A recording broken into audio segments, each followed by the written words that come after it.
पारडी हद्दीमध्ये 4 आणि 5 फेब्रुवारीच्या रात्री दरम्यान घरफोडी झालेली होती शिवनगर आणि गली नंबर 5च्या भागामध्ये. तर तिथेच राहणारे 2 आरोपींनी ती केली असण्याची शक्यता आम्हाला लक्षात आल्यानंतर त्याबाबत आम्ही खात्री केली आणि त्यानंतर पोलीस आयुक्त, joint CP sir, additional CP sir, DCP sir आणि ACP सर यांच्या मार्गदर्शनाखाली आम्ही 2 आरोपींना ताब्यात घेतलं, ज्याच्यामध्ये एक होते दिनेश गोपाल यादव आणि दुसरे होते कपिल दशरथ शाहू. आणि त्यांनी ती चोरी केल्याचं त्यांनी मान्य केलं. त्याच्यापैकी कपिल दशरथ शाहू यांनी थोडासा माल जो होता, जी सोन्याची एकदाणी होती, त्यातले मणी आणि लॉकेट हे सोनाराकडे विकल्याचं मान्य केलं. तर ते सोनार जे आहेत कुशाल शाहू यांना पण आम्ही मग ताब्यामध्ये घेतलं आणि सोनाराकडून काही माल आणि आरोपीकडून काही माल असा पूर्ण चोरी झालेला सोने आणि चांदीचा ऐवज 1,87,000 आम्ही जप्त केला आणि हे 3 आरोपी आणि ऐवज हा पोलीस ठाणे पारडी यांच्याकडे देण्यात आलेला आहे.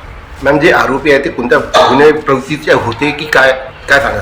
बरोबर आहे. यातला जो दिनेश गोपाल यादव आहे यांनी पूर्वी 2 चोरी केल्याचं मान्य केलेलंच आणि त्या चोरीमध्ये त्याची म्हणजे त्याचं नाव पण आहे आणि तो थोडासा दारूचं त्याला हे असल्यामुळे, दारूचा नाद असल्यामुळे त्याला पैशाची गरज असायची आणि त्यांनी दुसरा आरोपी जो आहे कपिल दशरथ शाहू याला पण त्याच्यामध्ये सामील करून घेतलेलं.